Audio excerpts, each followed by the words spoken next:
This is a Film Stories original podcast. We made this.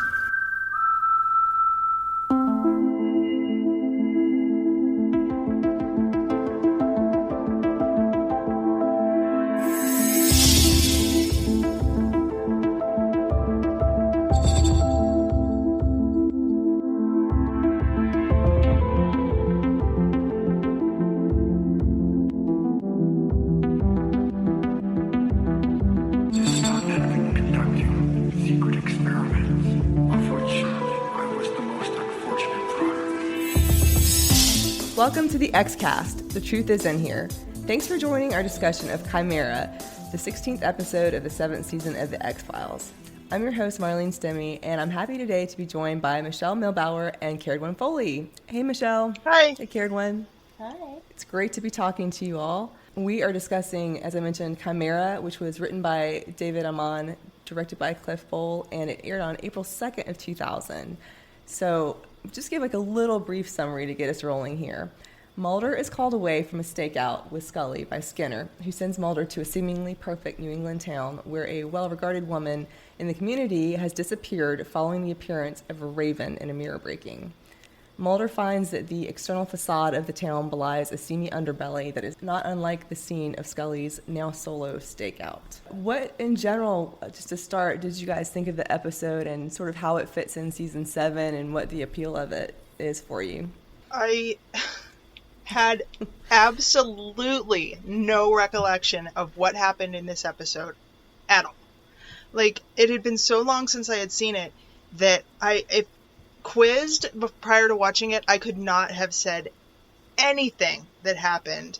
And yet, as I was watching it, certain quotes was like, oh yeah, I remember that happening, and I remember, certain things happening, but I could not have pulled the name of this episode to attribute to those quotes or events to save my life. I had no recollection of it at all. But on rewatch, I did enjoy it. I mean, it was, it doesn't stand out in my mind as a favorite, obviously, because I completely forgot it, but I had a good time with it. I enjoyed rewatching it. Yeah, I do like this episode. It's interesting because I think season 7 does so many episodes that are something different from what we're used to seeing. It kind of does some more kind of exploratory departures than maybe we're used to. And sometimes that goes well, and sometimes it goes very badly.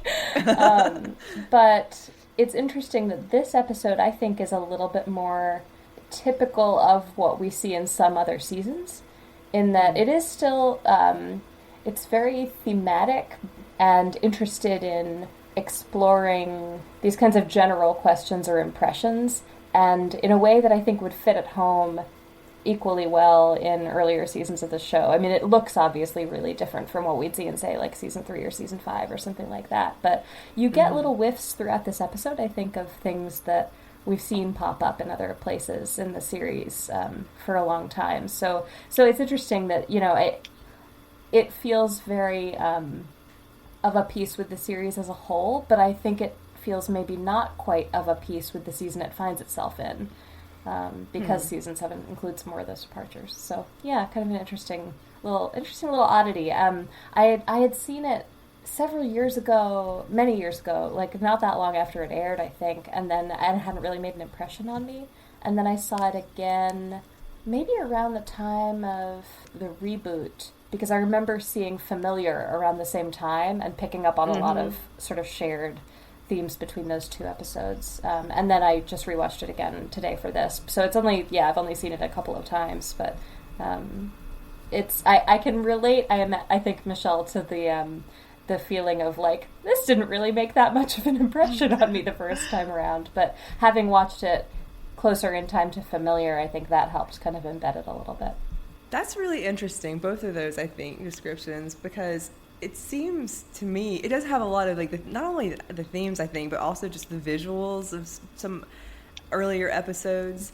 It kind of seems like something that could have come out of season 2, just some of the spookiness and the horror and even some of the little tropes that they use, but then it's got season 7 Mulder and Scully, so I think that was kind of an interesting combination. And then I think it's interesting what you said about its placement in season 7, because it is kind of, at least on the surface, like a little less experimental. It's more of that classic feel, kind of like you said Familiar was. And then Michelle, I think it's interesting that you say it didn't make an impression, because as I recall, and we'll of course get to the viewer comments at the end, but there were at least 1 or 2 people that said that they didn't remember it, or that it didn't make much of an impression until they rewatched it too. So I think that's kind of funny that it maybe is just kind of comes back, and enjoy it a little bit more on rewatch, I guess. I thought that it was similar to some other kind of like the normal life episodes, like Arcadia and Our Town and things like that I tend to enjoy. Yeah, Arcadia definitely came up for me. Terms of Endearment came up for me. Also, even like Die Handy Verletzt, the kind of, here's the satanic evil lurking in the, the PTA meetings. Yeah. It's interesting that when you said it reminded you of sort of being able to sit in season 2 a little bit. I hadn't thought about that. I hadn't thought about that as a reference point for it, but like, yeah, that kind of works too. Yeah, it does. It does. It's kind of almost like there were a whole collection of episodes that we could put together as a rewatch. The Suburbia Suite. Yeah, right. I like that. I really like that.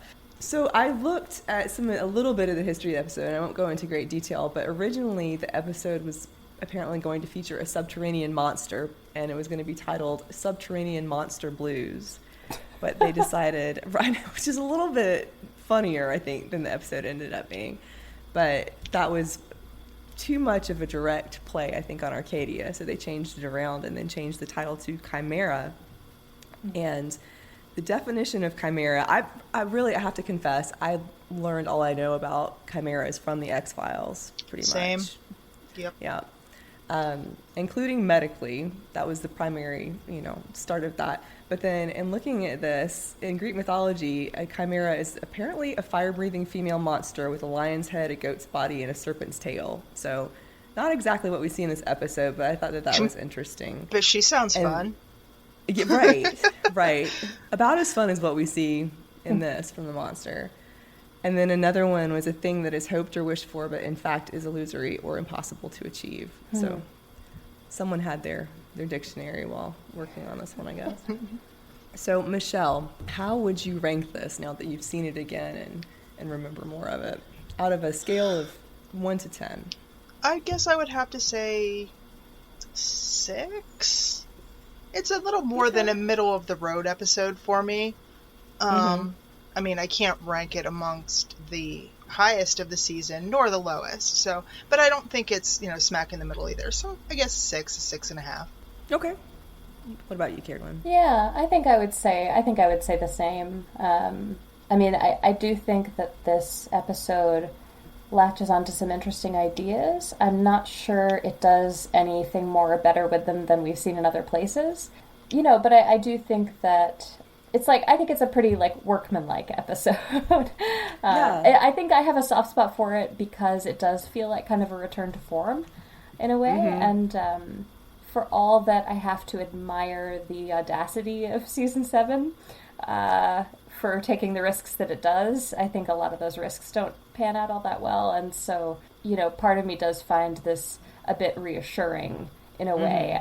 It's similar. I have kind of the same feeling about Thief, and also to backtrack a few seasons, about Sanguinarium, which is another episode that I think is just kind of like good solid meat and potatoes X-File, doesn't get a lot of love. Yeah, I could see that. Yeah. I'm going to go a little higher because I have appreciated it more and more as I've, watched it here and there over the years. So I'm going to go with a 7.2. Ooh, very specific. I was like, 7.5 is a little high. And I'm trying to give it a higher score, but not get it up there with, I'm interested that you're using the 10-20% increments instead of the quarters. I shouldn't. I really should just, I should just commit. I'm just giving you a hard time.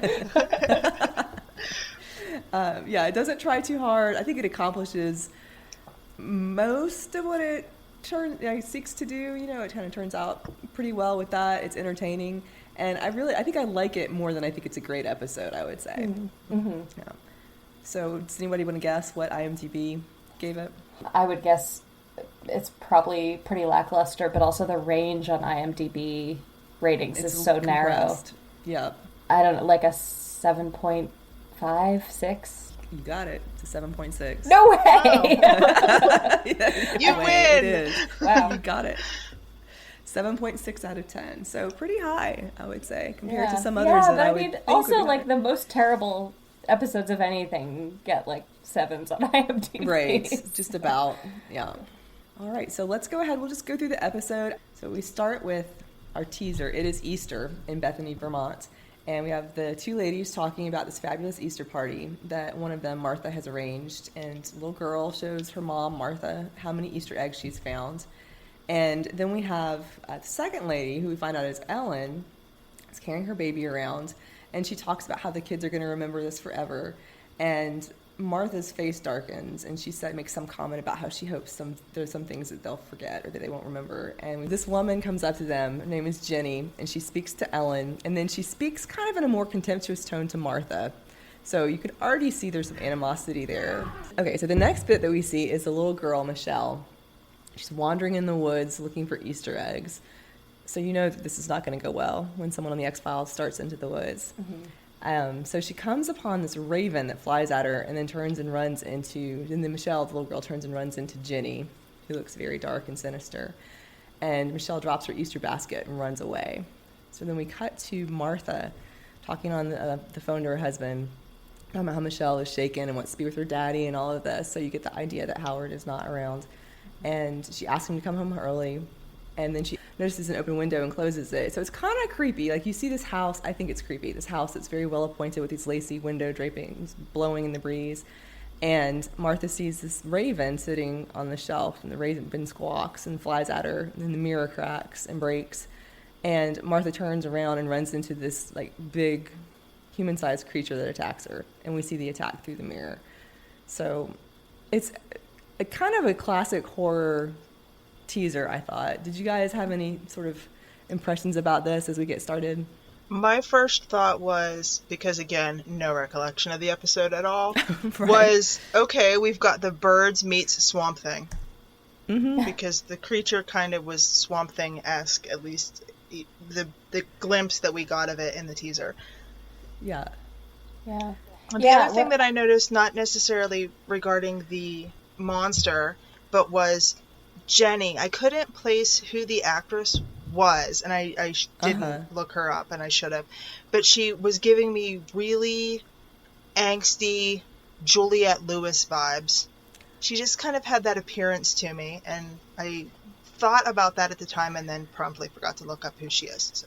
Her name is, I think it's Gina Mastrogiacomo, something like that. Okay. I don't know too much about her, but I think I didn't think about that, but I think that's a good call out. Yeah, that's a great Juliette one. Lewis She is very Juliette Lewis reminiscent. She does a nice job. It's interesting because you think maybe, especially when they're talking about her at the beginning, maybe she'll be treated like a kind of like Melissa Turner from Chinga, where, you know, this like woman who's kind of treated as less than, and like she has some scarlet letter or something like that. But then actually she shows up and comes off as very like mean and sinister and unpleasant. Right.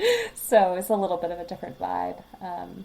The other thing that a couple other things about the intro or about the cold open that I like are how much the kind of child getting lured away is subverted a little bit, because you think that, you know, you think the child is going to be in real danger, in like direct danger, and she gets shaken up, but it's not like the X-Files doesn't always pull punches with stuff like that, like in the Kalusari or in Familiar. Like there are these like children wandering off into the woods by themselves don't always make it back safely on this show, and so you're prepared for that to be the horror that we're watching unfold. But actually it's just like she sees the omen and then the actual danger comes later. The other thing about the intro that I can't shake watching this, and this is just fruit of like being a New Englander, is this is supposed to be April in Vermont, and there's like roses blooming and green grass on the ground. Yeah, like the most staggering display of roses I've ever seen in my life, and this is March, April. The reason I mention that is even less for like nitpicking plot hole reasons, because I don't think that's particularly interesting. But because it's suggestive of something that I'll want to talk about a little more later on, around how this episode the X-Files in general, but this episode I think especially isn't interested in like the literal story it's telling as much as it's interested in kind of something more broad and thematic. It wants to depict for us the perfect white picket fences suburban American lifestyle. It wants to show us a beautiful Easter party. It wants to and it's pulling these things, and it's happening in bucolic Vermont. And it doesn't matter that bucolic Vermont doesn't look like that at Easter time. It matters that we're left with this kind of general impression. So, yeah, I'll like put a pin in that to come back to later, because there are a few other things about the episode that I think do that. But yeah, it does always give me a little jolt when I watch it of like, what am I seeing? Yeah, I could see that for sure. So we start, speaking of the perfect little town, we start in the opposite way, because we're going to start the episode proper with the motel room surveillance scene, Mulder and Scully in Southeast Washington, D.C., in this graffiti-covered motel room, surveilling a naughty-looking little club. Mulder is looking at a sign that says Dirty Dames on it, and just watching, basically. And Scully comes in, and they're just sort of discussing, again, like the seamy underbelly. That's the running theme, as we know, throughout the episode. And Scully's complaining about how, basically, like, this whole exposure to the seamy underbelly round the clock is depressing her.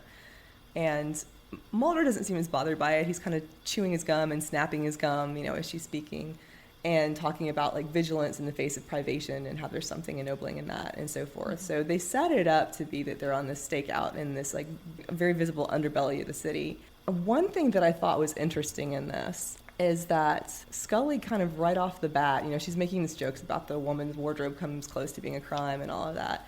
And it seems like she's not paying that much attention, but she at some point comes up with this idea that this mystery woman that they're looking for hasn't committed a crime.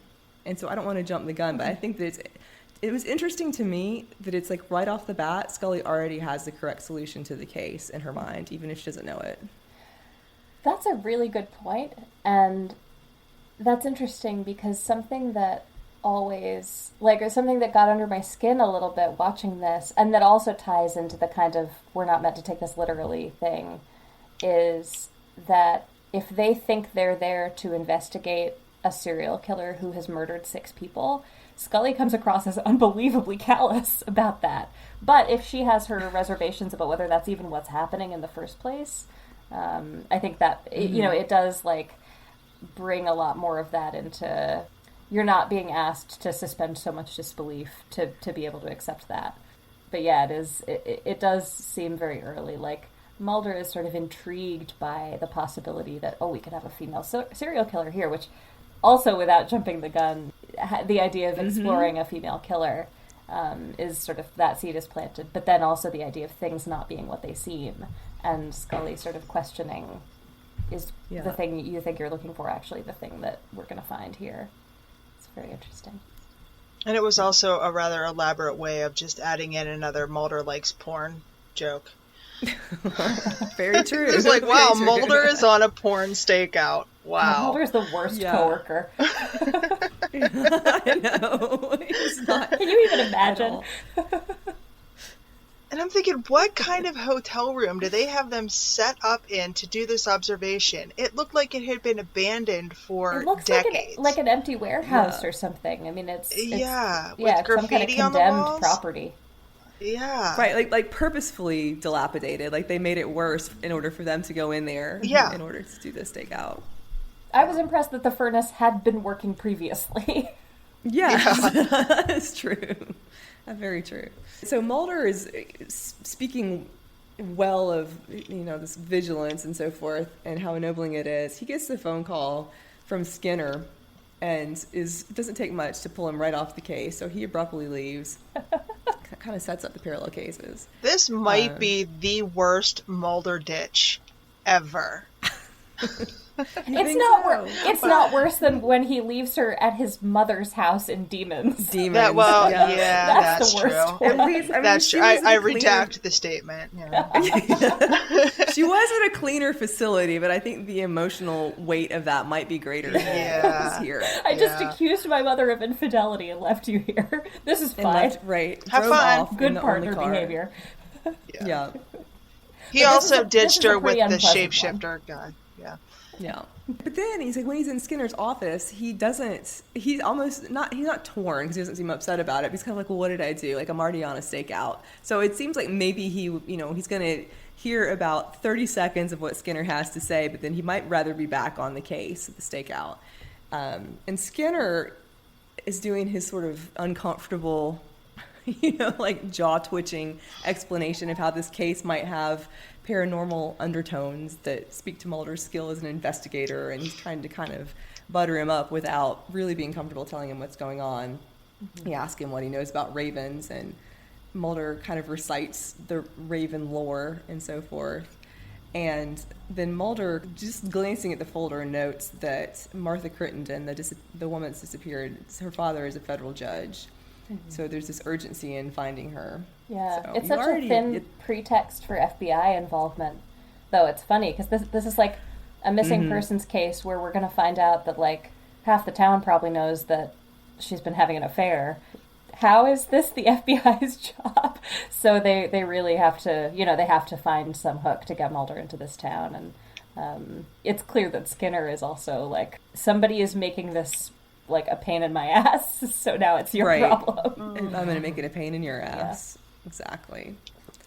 And I think I noticed too that Skinner kind of approaches this Raven angle in a similar way that the sheriff will do so later. Mm-hmm. So I thought that there were some similarities, a little bit of similarity between those two characters.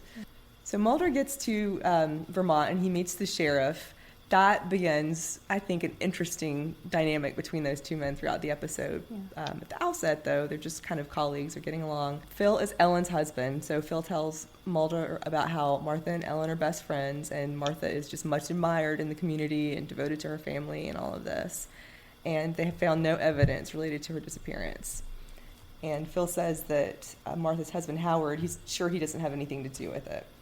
So kind of got this, I don't know, it's this old-fashioned house. There's like the statue. I noticed the statue of the baseball player in front of it. That's kind of one of those old-timey 1950s or 60s, I think, things. And I thought that was just an interesting item of sort of a perfect suburban location. So everything is kind of built toward that end, I think. And then they just go in, they discuss the ravens, and they talk about how Michelle, the little girl, had seen a raven. And I noticed that Phil asks if Mulder wants to talk to Michelle to kind of take her story, and Mulder says it's not necessary, which I thought was interesting because Mulder usually does like to interview child witnesses. Mm-hmm. So I wasn't sure what that was about. Yeah, that is a little surprising. I have a note in on this that is just the fruitlessness of asking this guy about talents. Like Mulder briefly tries to do his like, right. How many talents would you say a raven has? This isn't a conversation you can have with this partner. Right, and he's like, never mind. Yeah, he just drops it. I did note that it was one of the rare occasions where Mulder seems to not go out of his way to antagonize the local police force. Like, he was cordial, friendly to him. Mm-hmm. But yeah, it was also out of character not wanting to speak to the little girl. That's usually, like, right in his wheelhouse. Yeah, and I didn't know if there's some other like reason for that because it kind of keeps it among the adults at that point.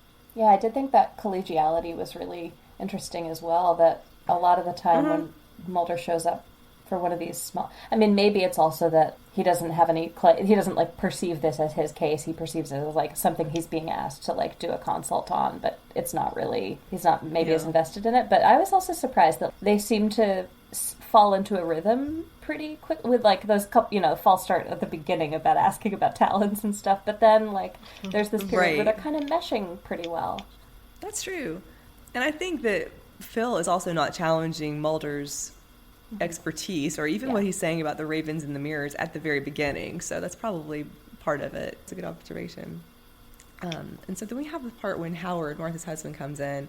He's found birth control pills, which makes him think that Martha is having an affair, and he says that she got these pills off the internet because small towns talk. So again, we have this whole idea of the town. Everybody kind of knows what's going on, except for the people that are implicated in the end.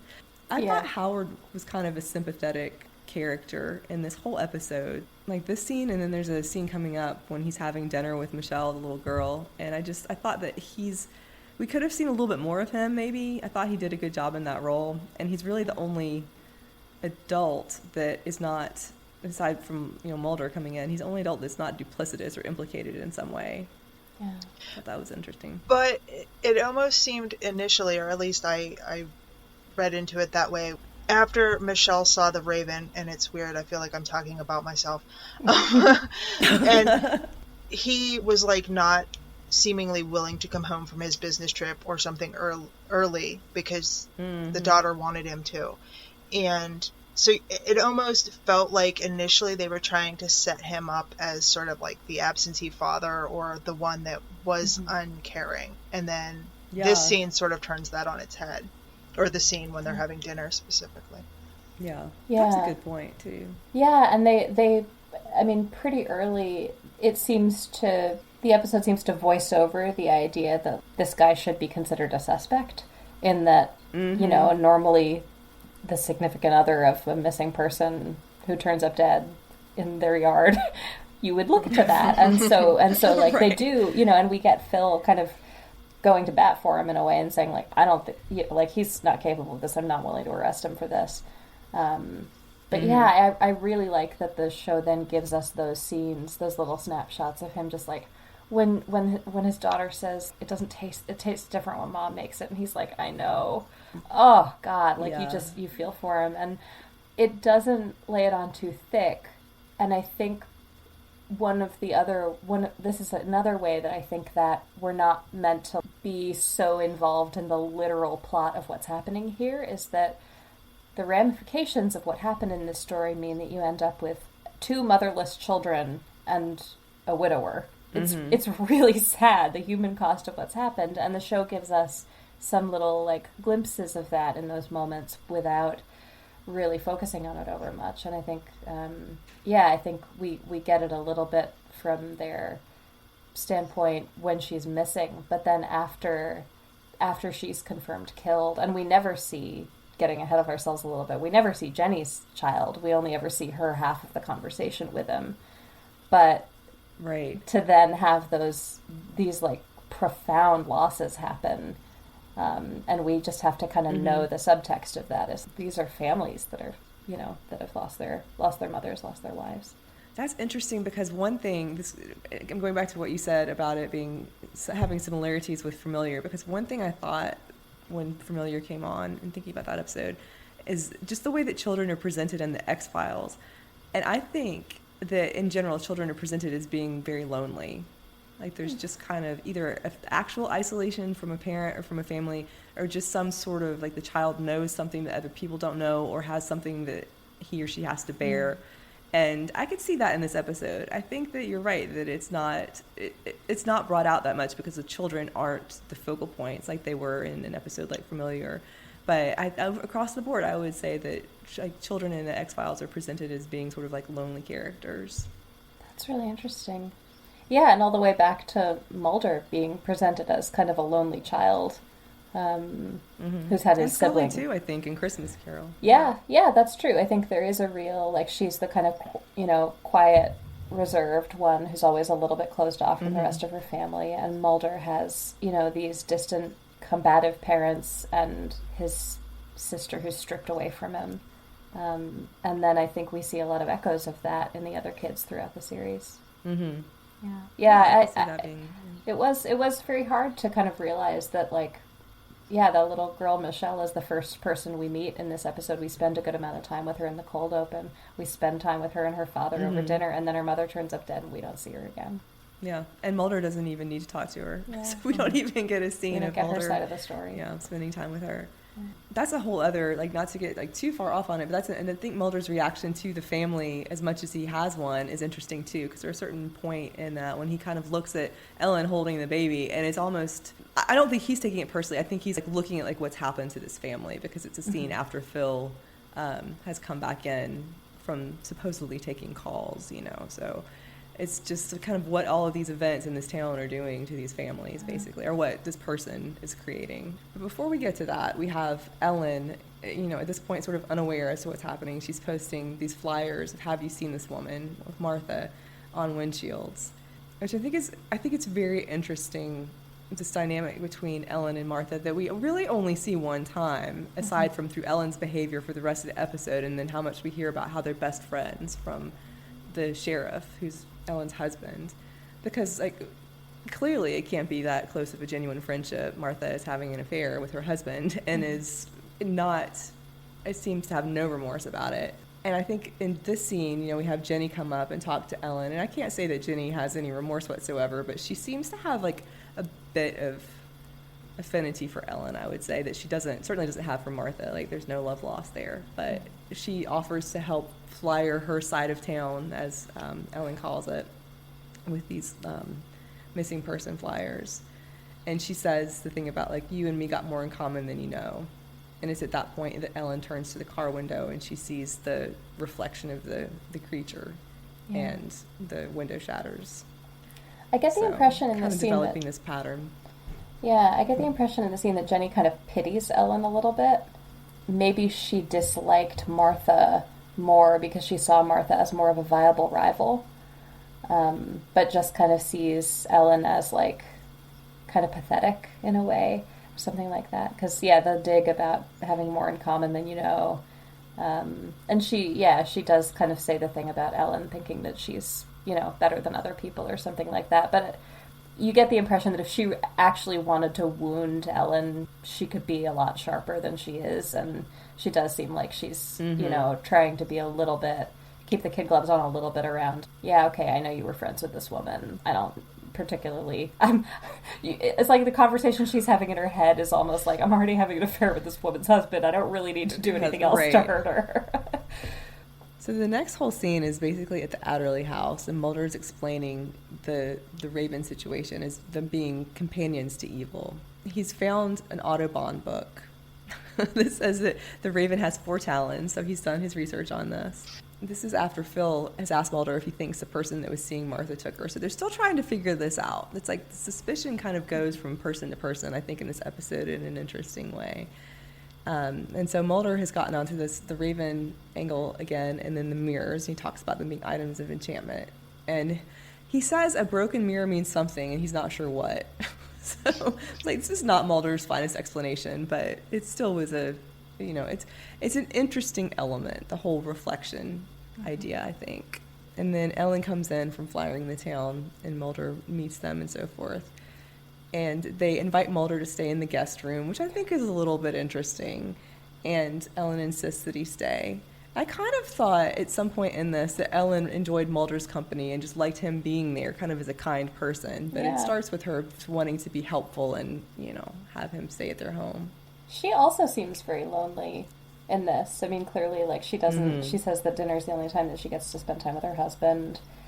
She's, you know, home with a baby most of the time. And she's, like, very kind and friendly, and, like, wants to hear about Mulder's life, and, like, appears to express, like, concern about his well-being and stuff, but not in, like, she's not, I don't know, she's not, like, propositioning him or, like, trying to tempt him away or anything like that. She's like, oh, this is, like, a kind, nice person who's helping solve my friend's murder, and so what's your story? It's very sweet. Mm-hmm. Yeah, and even in the scene when they're at dinner and they have the meal spread out and so forth, and like you said, she says it's the only time they spend together and whatnot. And Mulder, after he gets off the call with Scully, I think Phil asked him about the case, and she's like, oh, no, let's not make our guests talk about work. And it made me wonder, I'm like, I wonder what they talk about. I just can't imagine what a conversation would be, because I would think that there would be nothing to talk about other than Phil's work, pretty much. Yeah, it's hard to imagine. And I mean, you know, we know that we find out from him later about their marital problems, and maybe that's part of why that they're finding so little in common with each other. Mm-hmm. But yeah, you do really feel for, you know, the kind of isolation of that. And especially, I think that the X-Files shows us a lot of stories of these prim and proper suburban neighborhoods that are where people are desperately, like, isolated and alienated. And she does seem like another example of that. Yeah. I do think it's covered over a little bit by the comic veneer with, like, the capers, you know, when he's on the phone with Scully. He's like, no capers. You know, I mean, if you're having capers at every meal, or something like that, because there's nothing to talk about in the conversation. Yeah. You know, that's She makes not eggs great. Benedict the next morning, and she's like, "Oh, it's just what I would make like normally. I just made two Twice of what instead I of would one." Like, Right. Right. Piping hot coffee, fresh bread, and all of that too. Yeah. Very good Martha Stewart act she has going on. Yeah. And then on the other hand, we have Scully that has called during this dinner. And maybe, I don't remember if that's when the heat went out or not, but there's like something awful every time think she so. calls that she complains about. And Scully, is very open about her feelings about what she's doing, unlike Ellen. So Scully makes no bones about talking about it. Or Scully needs brain bleach after all she's seen in this stakeout. Yeah. Oof. yeah, it's so funny that like, for a character who relentlessly is depicted as stoical and ultra empathetic and willing to swallow stuff and grin and bear it, she's such a whiner in this episode. Right. Like, I hate to say it, because it does seem like genuinely a pretty unpleasant couple of days. You can't accept the possibility that she thinks they're actually tracking a killer, because for her to be like, "I'm cold, like I'm hungry this whole time," would be really she's just harsh. bitchy the whole time. Yeah. Which I get, but I guess Scully's stoic about the big things, like having cancer or family members dying, but not being in a crappy motel room for days on end. That's tougher to take. And this is, I think, also another instance when she's talking about witnessing a couple hundred things she'd like to basically bleach out of her brain when the van with the Jesus Saves sign pulls up again, and she doesn't comment on it, but I didn't notice that when I rewatched this the first time, but I watched it again. I was like, okay, so it's like repeated instances of this van, and she must at some point realize, again, when she's on the phone with Mulder later, she's like, that van is back. But she never really noticed that she was noticing it. So I thought that was a good inclusion. Yeah, like she clearly can't turn off the part of her brain that's a good investigator, even when she's not invested in what she's there to do. Doing. But she's just kind of can't help but solve the mystery, which is, I think, kind of endearing. And it also reminds me a little bit of War of the Coprophages, how they have their kind of solving the mystery over the phone. Yep, I'm sure. Oh, you're probably right. Yep, that's probably what it is. Only in this case, she solves her own mystery over the phone, and that's what gives Mulder the breakthrough that he needs. I like that it kind of picks up on that thread too. I like that too. I think it's because it is more back and forth and more the Coprophages. This is more of a parallel. So I like that they made it a different twist. But that's a good comparison as well. They do well on the phone together, I think, with those sorts of case solutions. Yeah. I think it's interesting in terms of the phone or them not being in the episode together. I was just thinking about this is the second of, I think, 3 episodes in a row where they're separate for the majority of the episode. Yeah. Because you've got Anami, and then this, and then All Things is next. So they're kind of on different trajectories in each one of them. Wow, and such different emotional spaces in all 3 of them Yes. too. I hadn't thought about that. It's been a while since I've done a watch through. That's really interesting, because they end Anami in such a place of tension and discomfort, Discord, and and because she's taken this crazy risk, and he's so frustrated about it. And then in this, there's just this very kind of light, kind of bantery, early season homage kind of thing. And then in All Things, where she's having this world-rocking kind of existential shake-up. Wow, what an interesting little kind of trilogy to take together.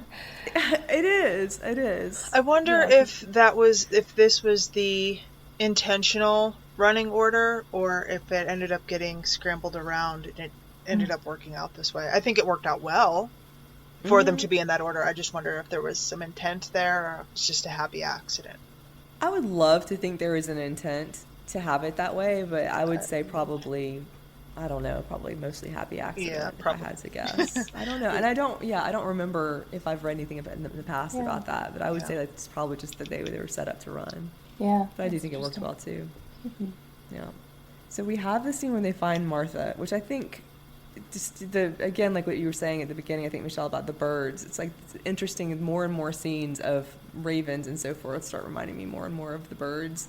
And they have the kind of rather gory excavation, scene of Martha and the I guess the coroner is like, yeah, they were feeding off of her. You know? Thank you, Captain Obvious. I think we might have noticed. Not to see that. I also love the part where he says, well, like, seen people scratched up like that after bear attacks, but usually not buried in a garden. And I like Mulder's very low-key, just like, acknowledgement that, yes, that's pretty unusual. Right, I know. I think instead of having the small town, like, goofy sheriff, because our sheriff is more of the, one of the main characters, you've got the examiner, the small town goofy comic relief. Also funny that Mulder had asked Scully, had told her, oh, there might, might want you to assist with this autopsy or something, but then ends up just kind of, things unfold, progress and on her case as well, and so they end up just kind of leaving it to the local guy, but then he's like, doesn't have all that much to add. So Ellen is now describing to them what she saw that day. So she has seen Martha. She runs over, and Phil kind of tries to stop her, but Phil is also upset. And this is the first emotion we see from Phil, and Mulder, of course, notices this and asks if he's okay. Which makes me wonder at what point Mulder started to suspect something of Phil, like either just his behavior or that he might be the one responsible for the Martha's death and so forth. And I really wonder that about him throughout the episode, and I don't think we quite know. Like, there are points when you definitely know that he knows something, but I'm not sure at what point he starts to suspect. It becomes really overt whenever the breakfast scene and he makes his appearance there. Like, Mulder is way on to the fact that he was out on a call, but not necessarily to do with police work. Yeah, right. I think he might have an inkling before that with the key.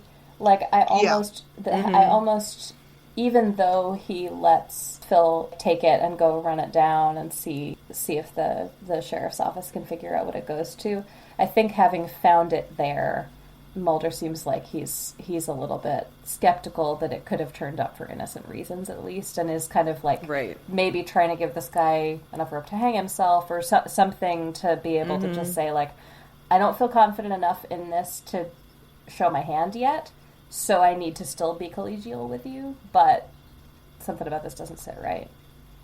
Yeah, I think so. I mean, because they found it's like the same hotel or motel key number that they found when Howard right, and they knew that Martha was having an affair. It's kind of, right, yeah. So it's kind of these pieces of evidence that are coming together in Mulder's mind, maybe in a similar way that Scully is being intuitive in her case, I suppose. And I think, too, when we'll get to this scene, but when they confront Jenny, I think that Mulder is, like, pretty much knows that something's going on. But I even wonder in the scene of the sheriff of Phil being so upset when they find Martha dead, if Mulder is not suspecting that there's more to the case or more to his behavior. So Ellen is describing, she says that she has seen this creature in the window of the car, and she talks about the window shattering when she was out putting out the missing person flyers that afternoon. And I like the way they film this when Ellen in the reflection of the window pane. So she's talking, but you're seeing her reflection talking. And I thought that was very good. I thought it was it was like one of the creepier elements. I thought that was just truly, like, not campy creepy, but just really well done visually. Yeah, I really like how they use reflection throughout this episode to show you. It's interesting because so often, like, we would use, you would use those looking in through a window onto a character instead of their point of view, or seeing something reflected in a mirror or something as, like, a way to establish, okay, this is a more objective view on what's happening in this scene. But in this, in the world of the X-Files in general, and in this episode in specific, it does seem we could be just seeing things. We could be just seeing imagined things that characters are perceiving. You're not sure if you're dealing with some kind of clairvoyance thing, or if you're actually seeing a reflection, of herself in the being. So I think that's kind of cool. And she's kind of separated from herself, too. Like, we don't necessarily hear this explanation until the end, but I thought it was a good early visual of that. Yeah. Mulder is connecting all these broken mirrors and significance of these, and talking about the mirrored rooms called psychomantiums. So we get another little lesson from the Victorian era from Mulder. Always welcome. And people summoning spirits into the spirit world. And Phil is getting skeptical of this now. He's doesn't seem to react positively to Mulder's term about denizens from the spirit world. I noticed that too. Yeah, he really latched onto the word denizens. That's something to feel weird about. Yeah. Then Mulder talks about the raven being attracted to death and decay. So he is putting together that what Ellen saw was this personification of that. So we really are it is getting into that more metaphorical level. Like you have this decaying marriage and the decaying town and so forth. And so Mulder thinks that this creature was brought forth to attack Martha, basically, and he's questioning who summoned it. Ellen, clearly, in the next scene we see, has revealed to Mulder that Martha's enemy is Jenny, because that's the question he asks before they go to meet Jenny and question her. Again, this is another part where I feel like I don't know how well this is developed, and I think that what you're talking about, Caredwen, was that going like with the literal text of the episode isn't necessarily what we're meant to do, or isn't like the best part of it, because I think that we're going like suspicion of person to person, from Howard to Jenny, and then you go to the sheriff, and then finally Ellen. But at this point, we're kind of moving on fully onto Jenny, it seems like. So I don't know if that was something that you thought about or not. Yeah, I don't know. I mean, I do think that it gives Jenny up as kind of an easy suspect because she's so unpleasant and because she's, clearly complicit in this guy's infidelity. Yeah, I don't know. I mean, I think that the shuffling through the different kind of cards in the deck, in a way, of the potential suspects we could have is like it's a nice narrative way to wander us through to kind of eliminate our various possibilities. Yeah, I don't know. I don't know that I necessarily thought of it so much on that kind of meta-narrative level of not being directly pointed to each of those, because I do think that that's one of the areas where the episode is maybe a little bit more pragmatic, especially around early on, giving us like some signals of, okay, Howard's not our guy. We really don't think Howard's our guy, right, even if we might in the real world have some reasons to suspect that. It almost takes the plotting of who the suspects are a bit more seriously. Like when Mulder hears Howard get up and go in the night, it gives us a good little piece of kind of cause and effect to be able to reinforce his suspicions. So, yeah, I don't know if that aspect of the episode feels as in line with the ways that it sort of puts plot in contravention to our direct expectations in service of theme. So, like, a good example of that might be the ways that they deal with keys and things like that. Like, this is evidence in a murder investigation, and you're just, like, handing it back and forth to people. Like, none of this is in a bag, or you're not checking for fingerprints, and there are none of this is being vouchered. You're just, like, handing it around between random people. But where the kind of suspicion feels a little bit more grounded to me. Mm-hmm. Did you have any thoughts on that, Michelle? Yeah, it's just the suspects, or the chain of that felt really formulaic in, like, okay, this is your police procedural, and of course we're going to suspect the husband first, and then we're going to go, did she have any enemies? Oh yeah, her arch enemy was this person. Okay, now we're going to go question that person. So that portion of it really, to me, felt, like the typical police procedural standard fare there. Yeah. With the exception of the handling of the evidence, but at least Mulder didn't lick it or taste it in some way. Didn't taste anything this time.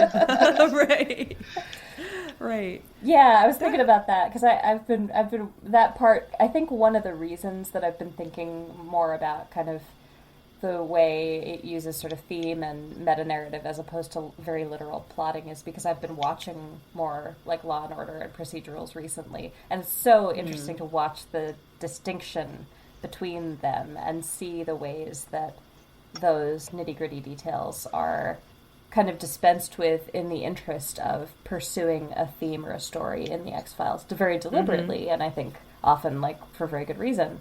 Right. But it does make it easier to put it under a microscope. And now this woman's been, it's undergoing psychiatric commitment. We don't ever have to see a trial for any of these things or anything like that. When's the last time we saw them in a courtroom, maybe with like Pusher or something like that? The show is not interested in the procedural details. Right, that's what I think too. And by season 7, I think that I had accepted it, and I actually like season 7. I think more than a lot of people do. But in some regards, they clearly had dispensed with part of their research team that was putting these things together in a and direct, factual like, way.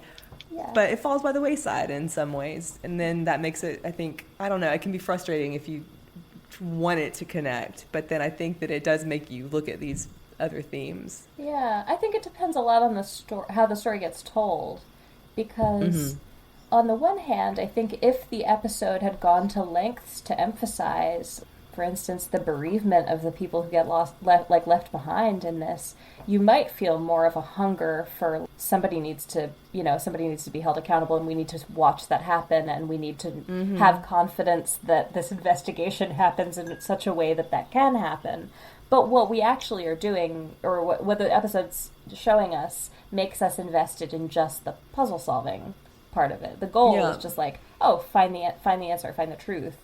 You don't have to be able to prove it to anybody. And it's an interesting meditation on the show's relationship with proof, proof and faith more generally, and mystery solving and truth discovery more generally. I think it's a good thing on balance that the series decides to dispense pretty early with how do you prosecute, Eugene Victor Toombs or whoever. Right, showing you how, having to make it be about that. Yeah, you don't really care about how the sausage gets made with that. You want to understand what are the underpinnings of this mystery. And this episode, I think, does a nice job of saying, okay, well, if we want to direct people's attention to that, how do we focus our attention on the thematic aspects of this? Oh, well, we can do it with these cool visuals with reflections and like this raven motif and things like that. It makes you more inclined to treat it as a puzzle to be solved than to treat it as a crime to have justice sought for.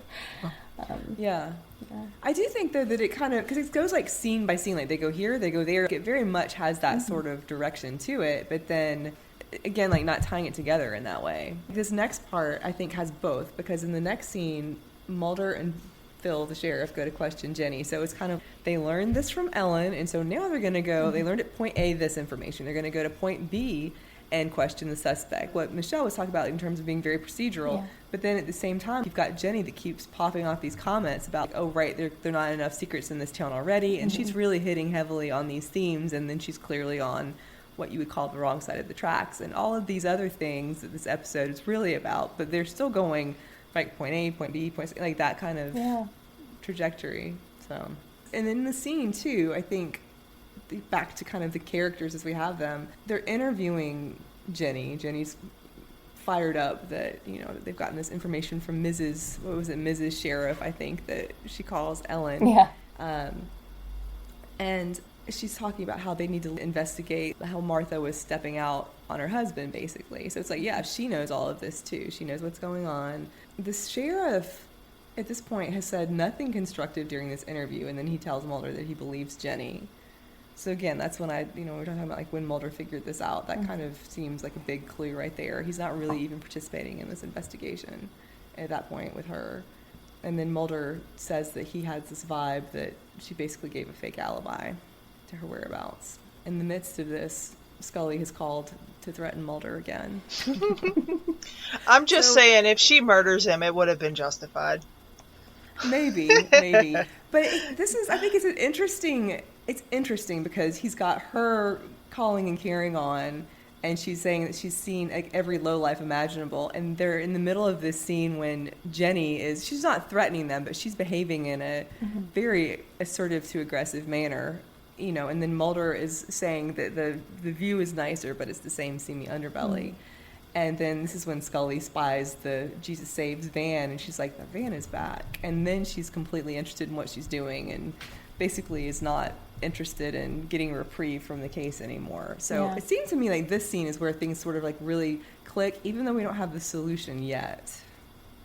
Yeah, where both of them kind of make a turn in their investigation where... Mulder clearly there's a bad thing going on in that a person is dead, and we've known that for a while in this neighborhood, but it does seem like Mulder has started to peel back the onion layers a little bit and explore the idea of things, not just this town's Stepford wife perfection disguising, like infidelity and betrayal and murder and things like that, but also that the very people he's interacting with may not be what they seem in a much more literal sense.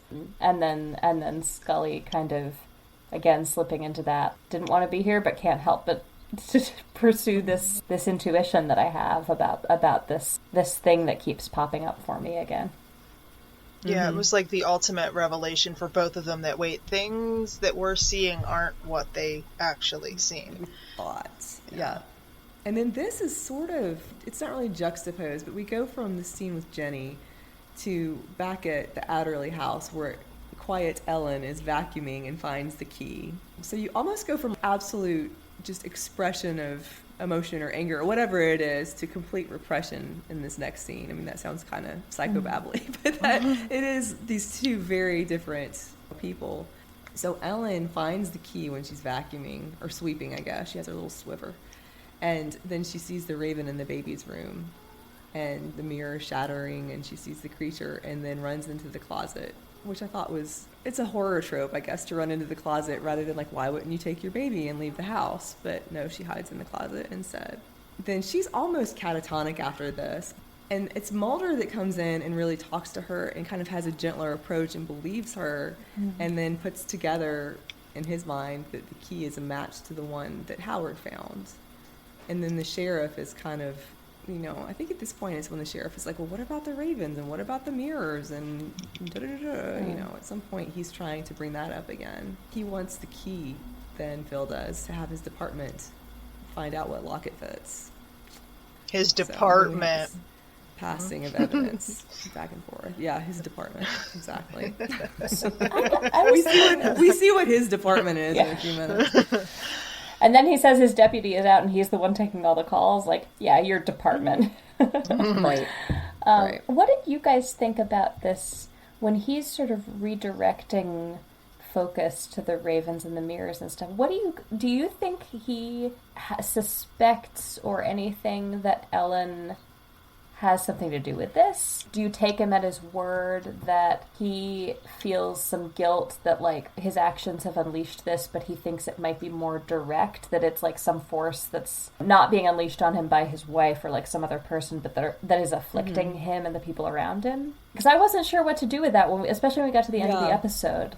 He seemed to me genuinely kind of thrown by Ellen's involvement at the end, but I wasn't really sure. I'd be interested to go back and watch this scene between him and Mulder again, where she's so shaken up, and he's like, "What about these things, though?" Because he has to know that suspicions are going to fall on him, too, and My thinking around it was, or my thought at the time was just that he was starting to get paranoid and starting to freak out because, okay, there's the key that was, 2 keys now, and this guy suspects something, and there's a matching key in my house, and this guy's a profiler, and he's going to be onto it, so he's trying to deflect. No pun intended, but using some smoke and mirrors or ravens and mirrors, and like, oh, look over here, don't look at the key, look over here. Tries to distract him with something paranormal. I mean, it's clear he thinks he like knows he's doing something bad, but he knows he didn't do this bad thing, so like, well, what's the unexplainable stuff? Right. Go look at that. Right. Yeah. Right. And I don't remember what I thought when I first saw it, if I thought it was a deflection because maybe he was the killer, but I agree with Michelle that it's like look at this. Like, you were very involved in these different explanations before. Like, why are you now moving away from that and trying to distract Mulder? But then when he goes to the motel room to meet Jenny, it's a rather weak protest that he gives about how they can't do this anymore, but he does say they can't do this anymore, whatever that's worth. So there's at least something in his mind. And then afterwards, when she's found dead and he's talking to Mulder, he does ask, like, could I have caused this and not even known it? So it may have been that he's not just deflecting, but he's also still skeptical that the paranormal aspect of that is real, but that, like, could I be causing this?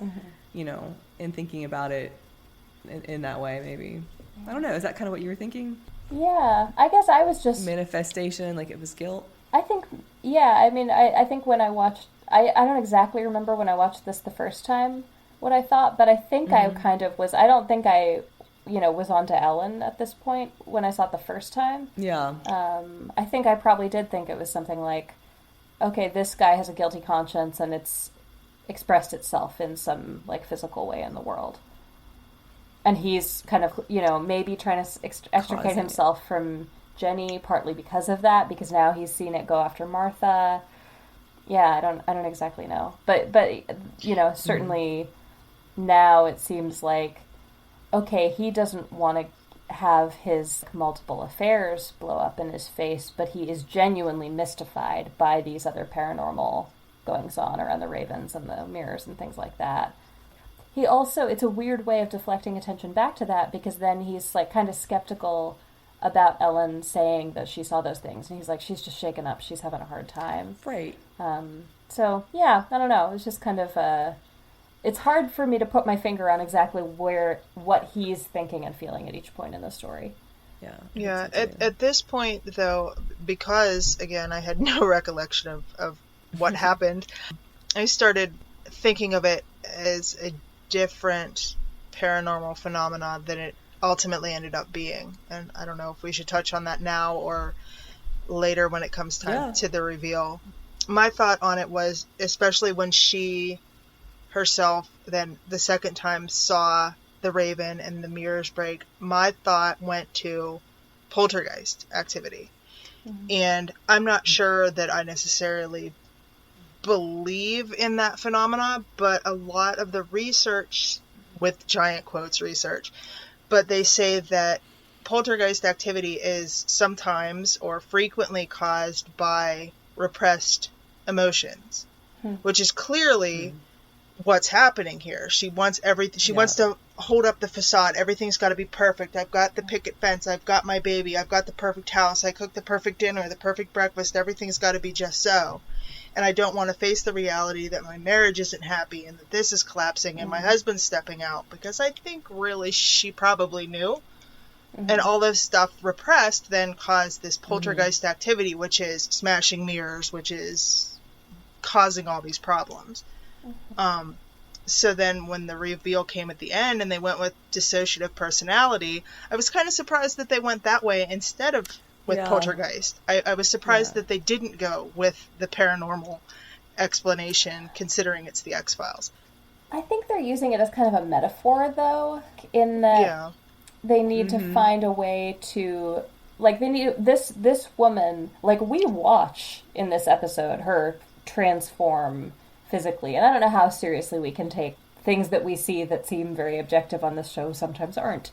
But, I think that we have we know that like this show takes place in a world where those kinds of changes can happen. And so even though, well, like when Mulder says, well, I think that's the best name science could give for it, I think he's maybe lending some idea to the, lending some weight to the idea that, well, actually there is a kind of Jekyll and Hyde transformation happening here that maybe is sort of, has like a kind of demonic inflection or something, because he's, talked about the ravens being, accompanying demons or things like that.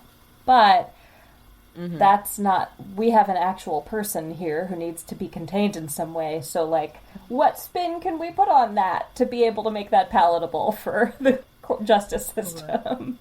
Right. So I don't know. I mean, I don't think this show totally commits 100% to either of those possibilities. But I don't, even though it's not kind of described as poltergeist-y, I do think that the idea that she is engaging in some kind of real sort of demonic transfiguration, I think this episode is taking that kind of that idea kind of seriously.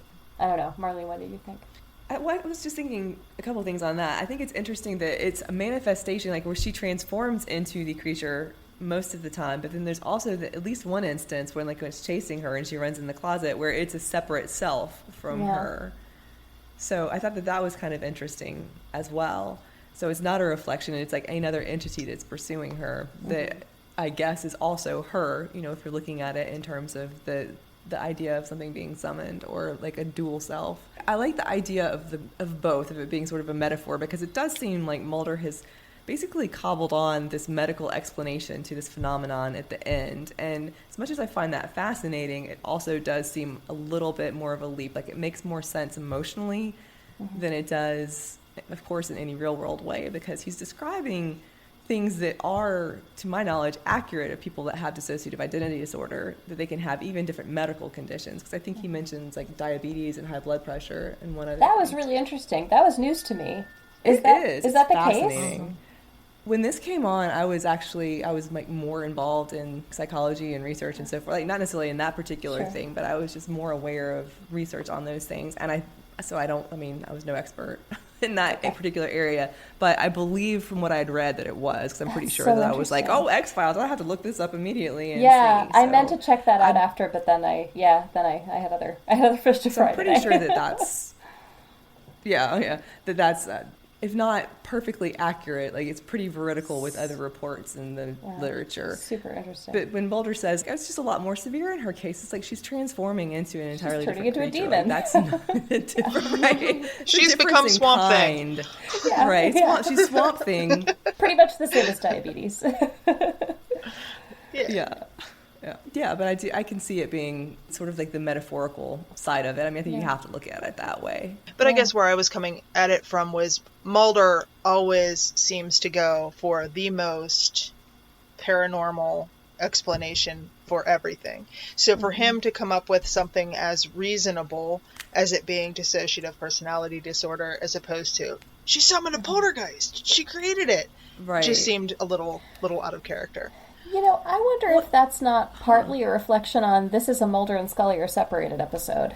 Like, maybe if Scully had been here for that, he would have been, you know, a little bit more committed to representing the extreme, super paranormal side of things, and she would have been imposing that. I was just thinking that, and I don't know that she would have been the one to come up with like the multiple personalities, but I think it would have been something along those lines that was more grounded, like unusual but grounded, and then he would have had more of the poltergeist tack to it. Yeah, and like she's it would have kind of come together as a mutual explanation, but he's trying to do that side of the work as well. Yeah, he's trying to be both of them, and instead of like maybe Ellen is experiencing some kind of fugue state, or like maybe she's been exposed to some kind of substance that gives her like more strength, or some, you know, and loss of memory or things like that. Like those are the kinds of things that you would expect Scully to chime in with, but she's not there to do it. Or that she's taken some sort of, you know, in her, like, she would maybe appreciate the emotional struggle she's facing and that aspect of it, but would think like, well, maybe she's taking some sort of drug or doing something that she's not telling us about, and then that's causing her perception of these phenomena. We would definitely have heard something about Ellen's medical history if Scully were here. We don't hear anything about anything. I think so, for sure. Yeah. And then back to that, I think that Scully is, of course, performing a couple, like, the Mulder function in her, you know, in her position too. So to make the intuitive leaps. To kind of go back just a little bit to where we were, which is not as fascinating, but I did notice when the sheriff, this is random, when the sheriff goes off to have this affair with Jenny, he is in fact wearing his sheriff's uniform. I don't know why I find that so interesting. And I know that it's also so that he can be dressed as a sheriff the next morning when he comes home. But he gets out of bed and must go ahead and get dressed in the sheriff's uniform to then go and have an affair. So I don't know if there's any symbolism to that, but I noticed it this time. I was like, well, that's interesting. Yeah, maybe Jenny was into that. That's well, so I wondered, but I just decided not to pursue that line of thought. She's clearly not into it anymore. No. So we can't miss the breakfast scene. We talked a little bit about it with the Eggs Benedict and so forth, but this is that sort of normal life discussion that Ellen has with Mulder, and that he's, you know, this idea of being taken care of too, that I think is very big for her, and that he seems to not even be aware that that's something that he needs to be looking for. Just that she's very eager to wait on him, and he's listened to her. He's not judged her. I think that that's another thing too. Just the type of person he is another theme in this episode that comes out here and there in this scene. And then kind of wondered in his survival, like he's the only one that Ellen spared, and granted the other ones that we've seen are people that were having affairs with her husband, but still, like, you know, when she's kind of in that slightly psychotic state, she said later on, she says, I wish you never came, and so forth, because he's disrupted this fantasy. But I think she from the episode and then also from this scene that he's kind of a kind, decent person. Yeah. So. Yeah, it's interesting too. It's sad in this scene, in retrospect, the way she talks about like home and family being a refuge, because she's trying to cling on to this broken marriage with both hands, and has been, since before they had their child. It's clearly no kind of refuge for her. And she even when she's was talking earlier about how like, oh, when my life's falling apart, I do housework. And you're like, and cleaning and this is a thing. That's a routine habit that you're in. You so often enough feel like your life is falling apart. It's not just this like extremely horrible week you're having. And so it's really poignant to hear her offering up this beautiful vision of a safe and happy home and family life to Mulder as like, oh, this is a thing that could really comfort you. You must see such horrible things in your work. And she's one of the horrible things he's seeing in his work, but she doesn't even seem to know that. I don't know. It's very sad. She must have a very lonely existence. It seems like it too. And it also, she doesn't understand Mulder's response when she asks if he has a significant other, and that's that kind of classic, the not in the commonly understood definition of that term, which I really like. I think that's very unique, and I think it's perfect. But she just doesn't get it. She's like, well, somebody will come along, and kind of goes on with those platitudes and sort of like misses the heart of what he said, I think. Yeah. So it was another, I don't know, like sign of she's constructing something that's not really real. I think it's interesting as well, like the difference between the part with Ellen, the scene with Ellen, and then the scene with Phil. And in neither of them is there a lot of, I would say, like genuine connection in the conversation. But the part with Phil, I think, is really interesting because I don't know what you think of this. I almost got the sense that Phil kind of wanted Mulder to like go along with what he was doing in a way. It seemed like he didn't want him to question him. And Mulder, I really just love the way that he behaves because he's saying something like, oh, I only went out once when you went out, and he's completely not hiding what he thinks about it. And he's also... He was very antagonistic here. Yeah, but it's flippant too because he's crunching on this bacon while he's talking to him. Like, it doesn't really matter what you say. Like, I know what you're doing kind of attitude. Yeah.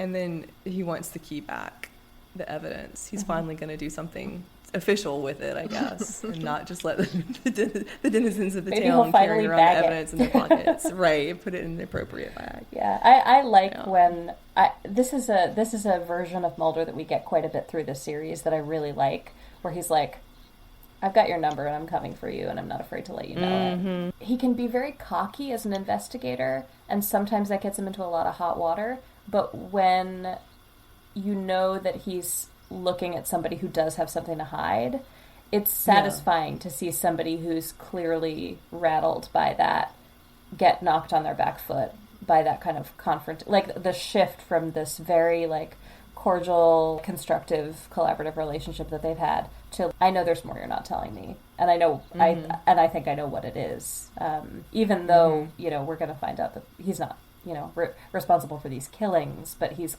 a scumbag with stuff to hide. Right, and I think that Mulder, I don't know that he knows at this point that he's not responsible for the killings, but I think the scumbag part is enough that he's challenging him on that. Because when Phil leaves and goes to take a shower or whatever, that's what I was, I think, trying to allude to earlier. There's a moment when Mulder looks when Ellen and the baby come back in the room. And it's almost like this is what he's done kind of look. I don't know. Maybe I'm reading too much into that, but I thought it was just like a little quick character moment that was really well done. I almost get a vibe of Mulder being... It's too strong to say that he feels protective toward Ellen and the baby, I think. But I do think he feels maybe a little affronted on their behalf, that it's clear that she is putting a lot of... I think he feels really sorry for her. And then when you alluded to the moment where he's crunching on the bacon while he's talking to Phil, and it does seem not territorial in like a positioning himself as a rival or whatever way, but just kind of like, I'm in your turf and I'm willing to get in your face about this, and also look at the kind of bounty of what you've been offered and look how you are screwing it up. And it's clear they don't have a happy marriage. This isn't really this idyllic thing. And also his wife is a literal demon, we will find out, or something. But there's also that problem. Yeah, but I do think, it just seems to me a little bit, Mulder seems very overwhelmed by the kind of kindness and warmth, and even though he acknowledges that it's high, that it is the same seamy underbelly that he and Scully are seeing in their the B plot investigation, I think he does still seem a little bit taken aback at Phil's willingness to just be kind of cavalier about his life. It reminds me a little bit, I was just thinking about this when you were talking, of Dreamland 2, I think. Like, Mulder he has sympathy, I think, for women in those positions. And granted, like, the character in that is presents herself very differently than Ellen. Yeah. But there's that scene, they're at the bar. The bar when she's drinking the wine by herself. She's drinking the wine by herself, and there's a moment, he either, like, touches her hair or her cheek or something like that, and she's kind of startled. And Mulder is not meaning it in any sort of overture type of way. But it was just kind of like a moment of gentleness where he sort of recognized her state in life and in her marriage. Yeah.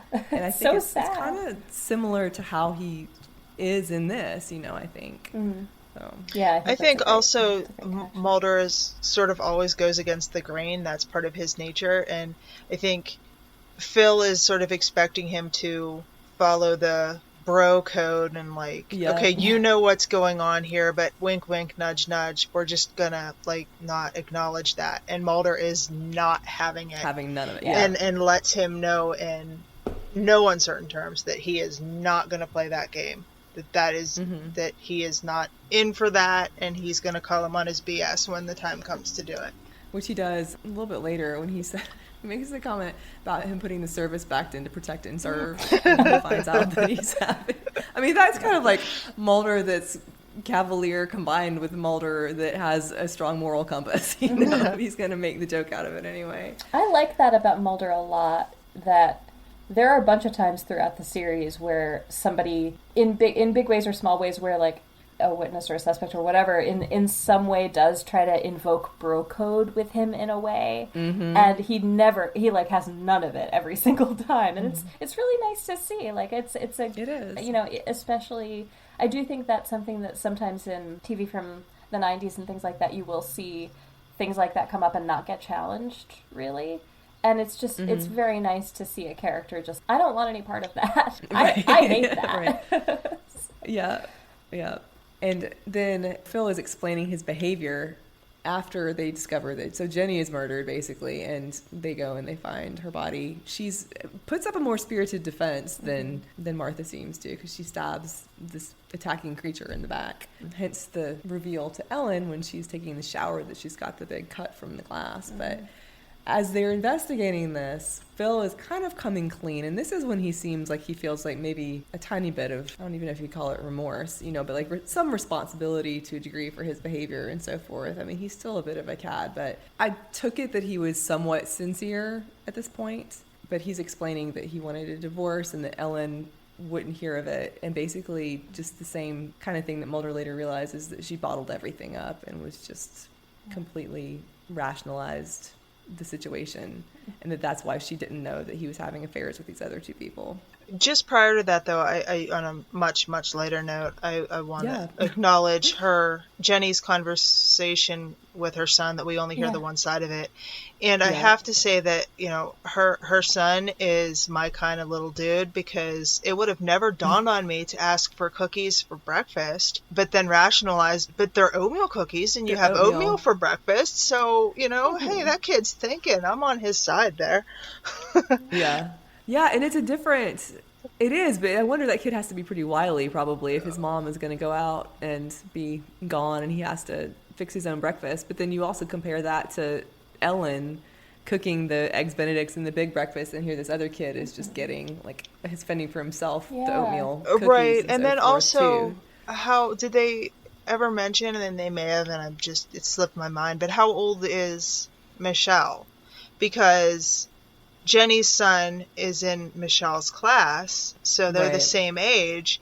And while Michelle is, still wholly dependent on mom's macaroni and cheese or whatever their mill was, and Dad tried to make it, and it wasn't the same as Mom's. And yet Jenny's son, who I don't even know if he had a name, is left to just fend for himself. Okay, kid, figure out breakfast. I'll be home when I get there. Hopefully you get to school. Yeah. Right, and you get the impression this is not uncommon. Like, he's clearly not fazed by having to have this conversation with his mom, who's been out all night and working a double shift, she says. Right. And it sounds like a conversation she's had before, just from the way that she's saying it, kind of like a script. Yeah. Mm-hmm. Yeah, so, the levity of the, I'm going to have oatmeal cookies for breakfast really highlights, man, this poor kid has such a rough existence. And, just another illustration of that seamy underbelly, as it were. Yeah. And if Ellen had not turned out to be a demon, then maybe that boy could have been placed, like, at her home to have a nice breakfast after his mother was killed. It's terrible. Yeah, the only person left at the end of this Phil will be raising Katie as a single dad, and Howard will be raising Michelle as a single dad, and who knows what's happening to Jenny's kid. Yeah, right. It's really heartbreaking. It is, and it is. Think about the ramifications. When you transpose that on top of the fact that this is this quote unquote perfect idyllic little town, that's clearly not what it seems. Yeah, a different edit or writing of this episode could like engage with that in a different way. You could tell the story in a very different way. Mm-hmm. But it's notable, I think, that it doesn't. That's not where it wants to put focus. Right. And the fact that Mulder wouldn't focus on the children in this case, because he's always been drawn to that because of his own childhood, and that was almost completely ignored in this episode. Yeah. And they're both, Martha and Ellen, are described as being devoted to their family. Like Martha at the beginning, and then Mulder at the end says that Ellen was trying to protect her family, which she was, but she's she's carrying this baby Katie around with her for the whole episode. But then the children are kind of off on the margins, just kind of discarded.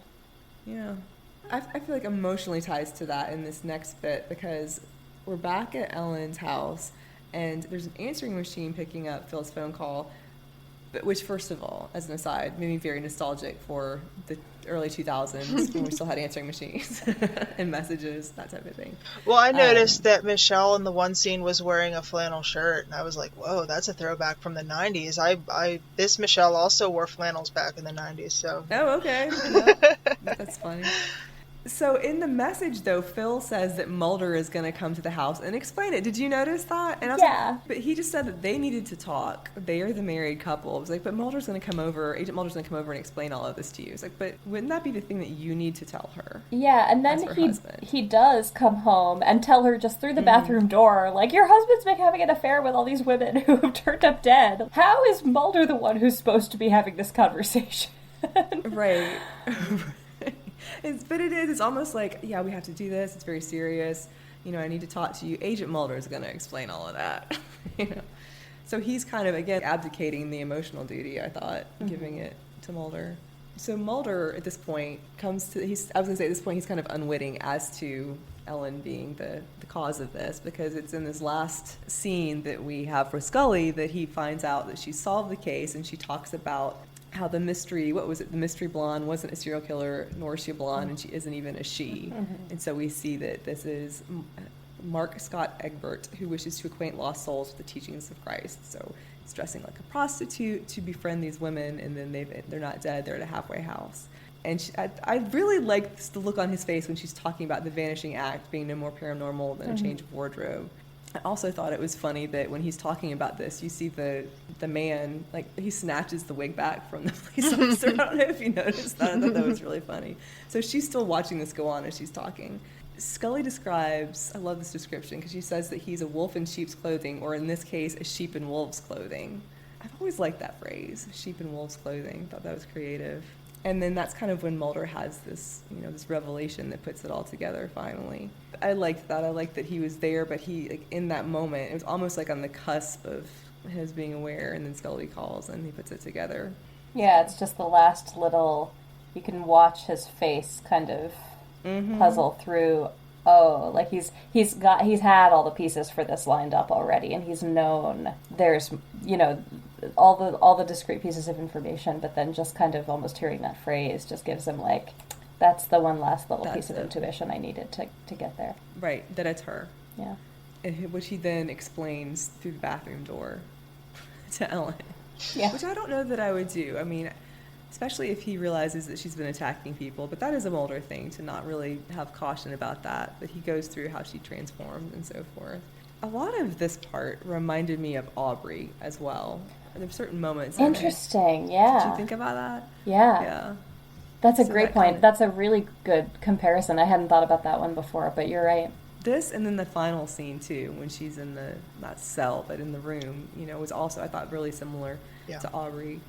But there's the moment when she says that she wished he'd never come, and it reminds me of BJ speaking as that voice of Harold Coakley. So I thought that was a good parallel. I like that a lot. Again, season 2. But that was another one about sort of like repression, although that was repression of these, supposed things from the past. But it's all this like sins of the past theme coming back, I think. So then she tries to drown Mulder and eventually lets him live. I never thought Mulder was going to die, but I was a little uncomfortable for him when he was in that bathtub. Yeah, that seems deeply unpleasant. But again, he rushes into these situations completely unprepared for anything. Like, what about this did you think was going to be a safe situation for you to be in by yourself, confronting what you've decided is, Swamp Thing demon monster that's killed 2 people at this point? Besides that, Mulder always gets his butt kicked. If he hasn't learned his lesson by now, he never will. Yeah. He's been getting his butt kicked for a long time, rushing into things without backups. Man's lucky to be alive. God. Yeah, don't go in the deserted house with the killer and tell the killer that you know exactly how they did it. Yeah. This isn't going to end well, Mulder. Just don't. And he does it every time. And the only reason it does, and maybe he's making a bid for the fact that, like, she is clearly kind of pulling punches on him, because he survives because she stops and, like, transfigures back or whatever. And it's clear, like, she probably doesn't have a lot of control over this or whatever, but if she wanted him dead, he would and could be. She could have, was clearly strong enough in that form to, like, disarm him and take his gun and shoot him with it, for instance. But instead, she just holds him down in the bathtub and then kind of gives up. But I wonder if him giving her an inkling of, like, I know what's going on, is a way to try to tap into that sympathy, that kind of mutual sympathy they've established already. Right. Because he knows he's going into a dangerous situation without backup, and just kind of like, well, I'm gonna put my chips on this as my strategy, that you won't be able to go through with this, because she doesn't have a motive to kill him other than in some way lashing out. She's not doing it in defense of her family. She's not doing it out of vengeance. She's doing it as just kind of like, oh no, I've been caught, and so she's kind of a cornered animal. But maybe he doesn't really feel like her heart will be in attacking him either. Hoping that he has shared enough empathy with her and formed a connection previously that she wouldn't go through with it. But conversely, I mean, it could be argued that she is capable in this form of doing him in, because she perceives him now as the threat that is going to ultimately break up her family. Yeah, because now, he knows that this happened because of her, and she's going to be put away, so that separates her from her child and her husband. Yeah. So it could be either way. It's a big gamble. It is. But I think he's still talking to her as Ellen without really addressing her as this, that she could potentially turn into this creature, even though he probably should be aware of that at this point. But he still really is only dealing with her as Ellen, for whom he feels sympathy. Yeah. And I thought it was interesting, too, that he's the one that's visiting her first. And Phil asks if she wants to see him, when Mulder asks if he wants to see her. So it's clearly Mulder has the more open connection at that point. Yeah. We basically have this kind of, like, the denouement, I guess, of Mulder explaining this to Phil.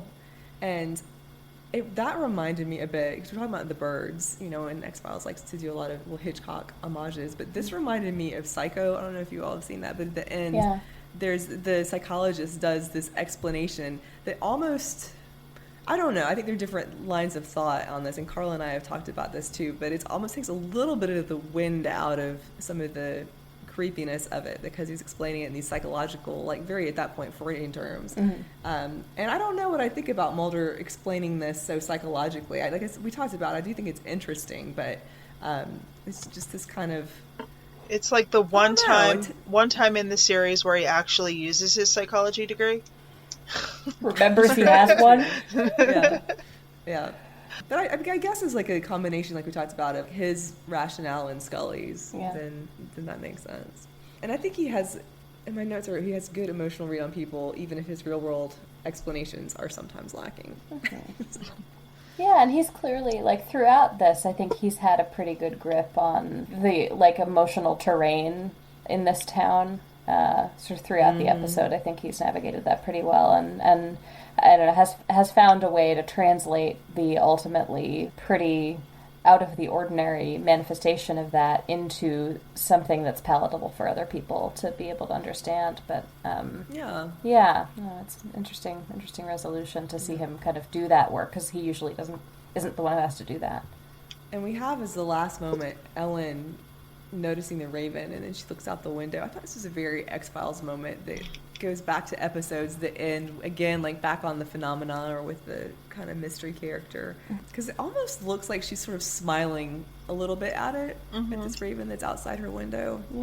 She's identifying with the raven, so it's kind of a good spooky ending. It's kind of gone from this thing that's terrorizing her to, I mean, Mulder talked about them as demon familiars, sort of, and she, maybe now she's like, oh, I guess you're my companion.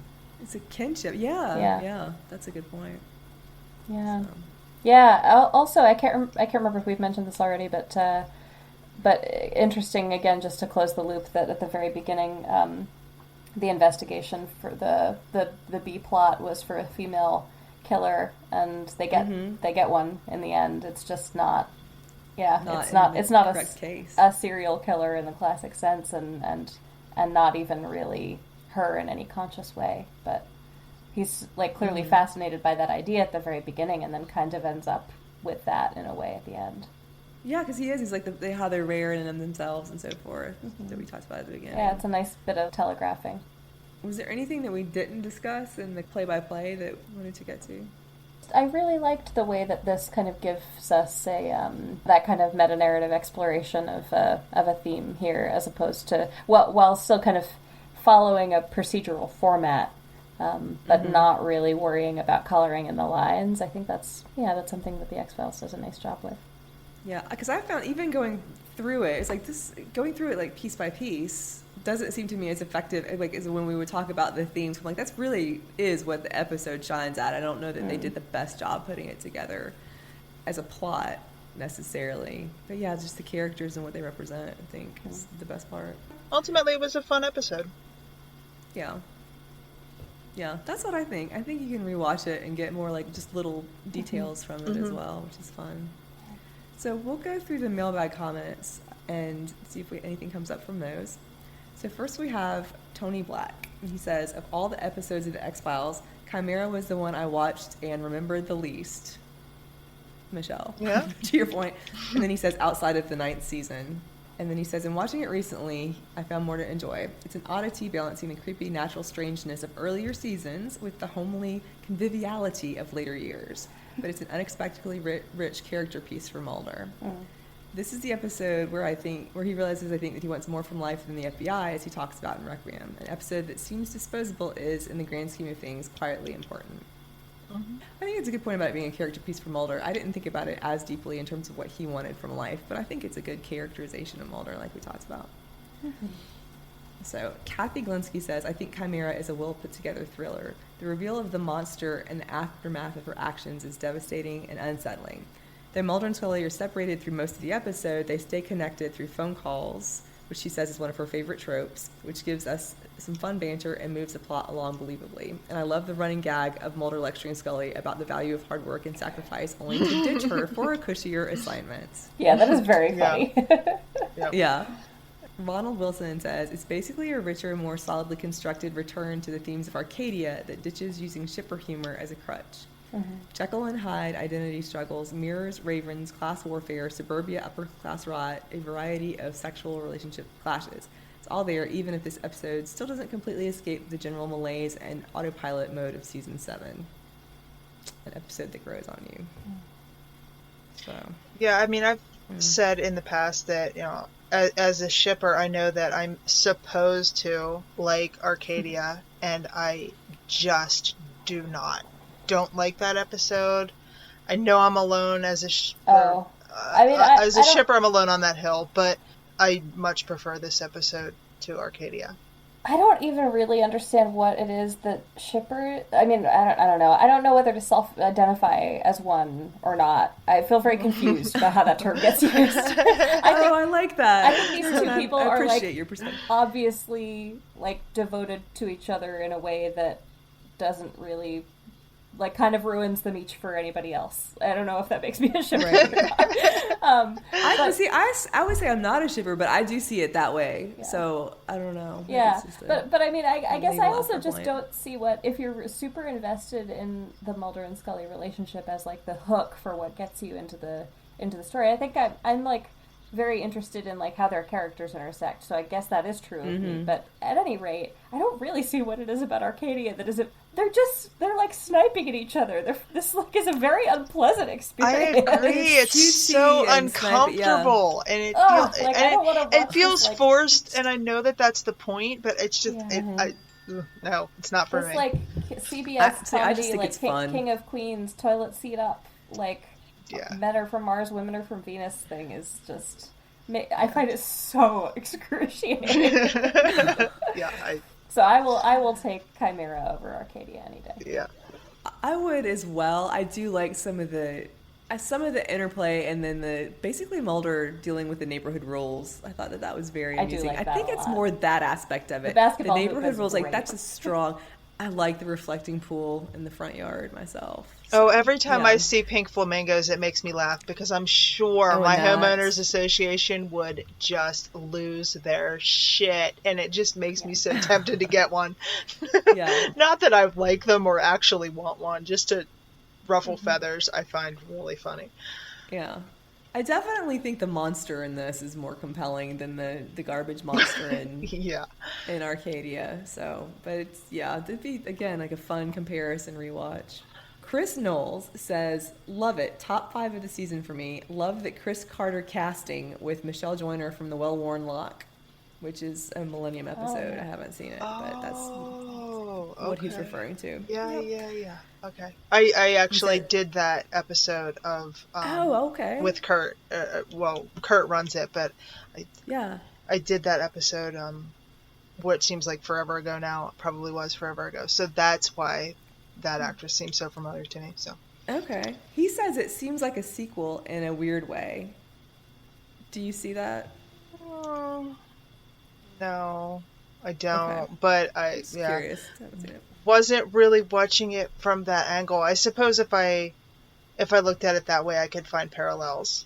But going in effectively blind to this episode, even though I've seen it, and I've seen it more than once, but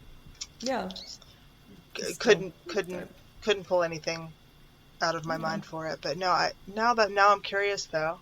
That might be an interesting back-to-back watch. Yeah.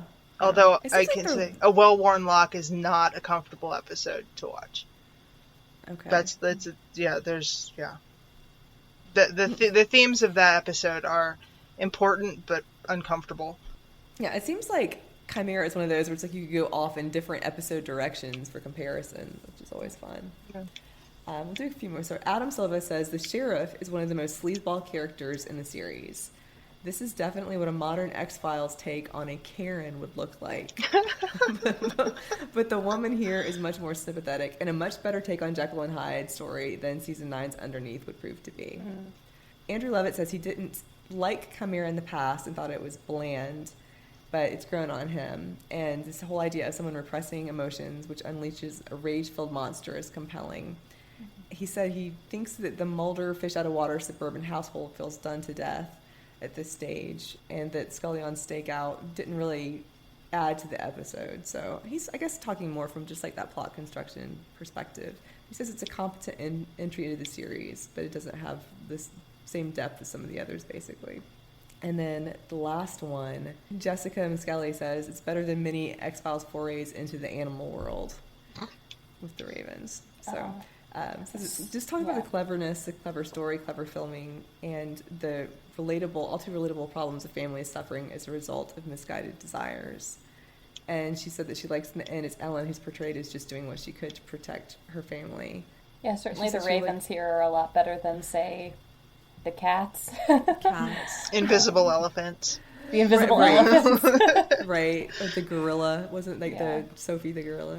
Fearful Symmetry, yep. Fearful Symmetry, known classic X-Files episode. Beloved X-Files episode. This is like a masterpiece. Okay. Sorry. So it's also clever the way the clues and Mulder's deciphering of them slowly but subtly add up. David Duchovny does good work in the episode, and then she talks about filming Ellen in reflection while talking about reflections, and that it might be a little on the nose, but she liked the effect, which I really did too, and we discussed that. Yeah.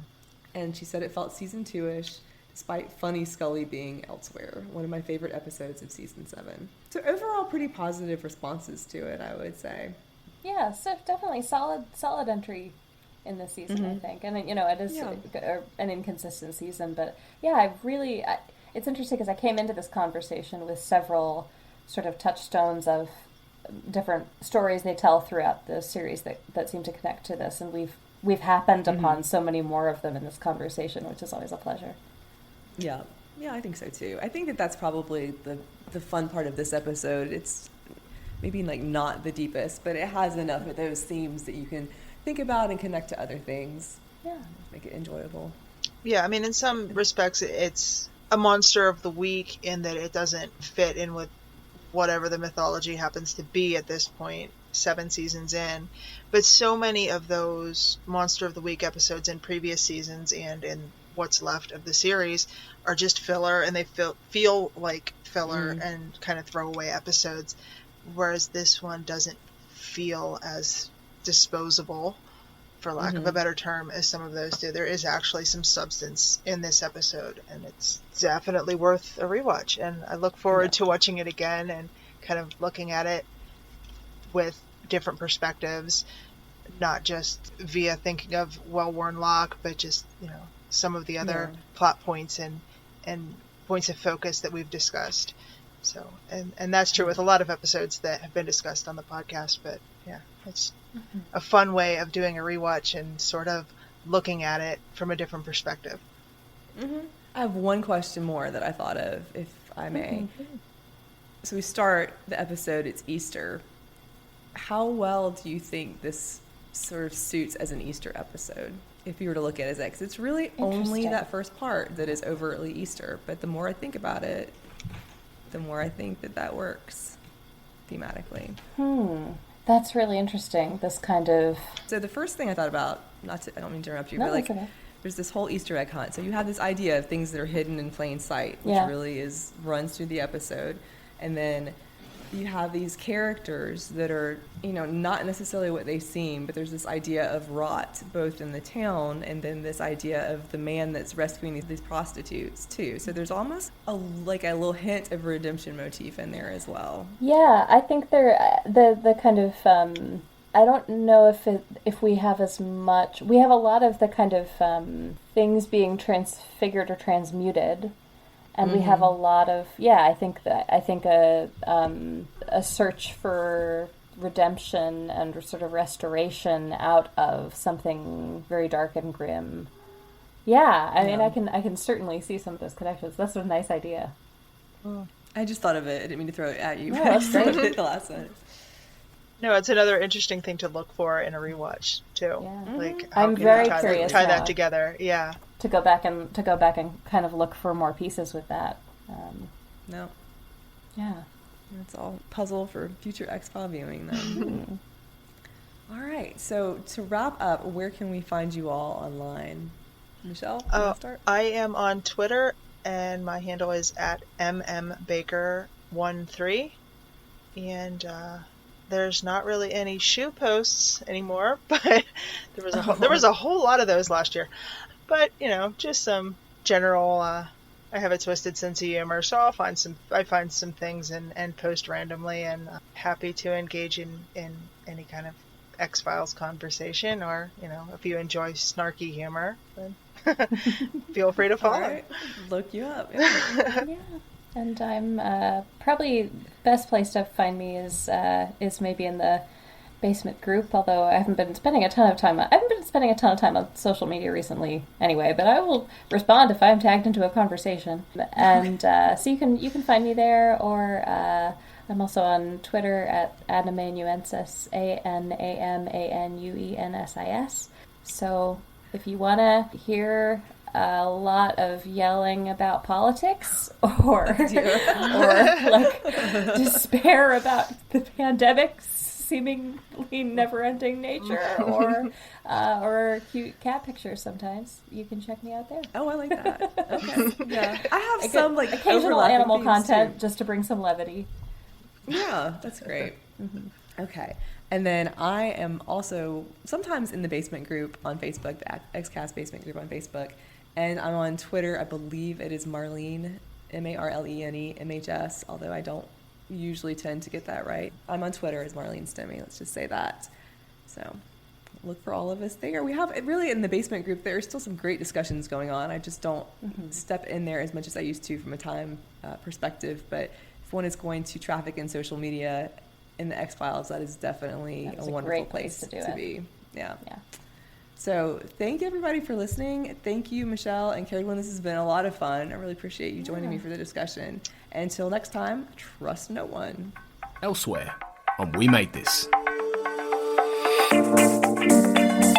the Movie Palace podcast. Nowadays, it's easy to look back, isn't it, Carl, with hindsight, to say that this is probably one of the greatest films ever made. But at the time, it was barely even acknowledged by awards bodies. Like the Oscars didn't have a peep at it. Yeah, it's interesting about the awards, considering that, like you say, it's a film that's gone on to it's quite regular fixture on lists of greatest films ever made and that kind of thing.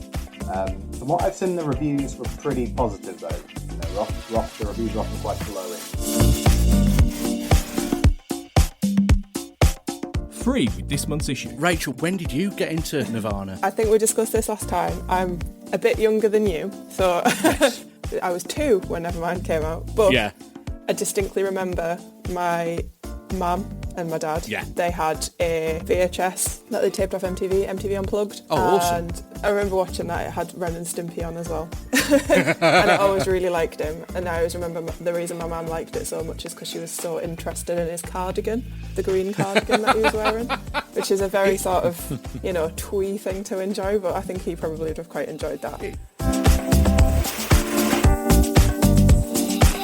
Right in the childhood. As a weirdo kid, I always thought it would be cool if the Doctor regenerated into an alien, because it never said that he had to look like a human. Yeah, that's a good point. And there was one regeneration where it went wrong. Well, they always go wrong, don't they? And there was one regeneration of the Master where it went wrong, so he was like this hideous, scarred thing. Cool. That's very old episodes, because I loved the Sylvester McCoy stuff so much that I bought VHS tapes of previous Doctors, so I have quite a big knowledge of deep dive. Stuff from way before I was born as well, stuff from the 70s. It's pretty cool. Check out all of these shows and more on the We Made This podcast network.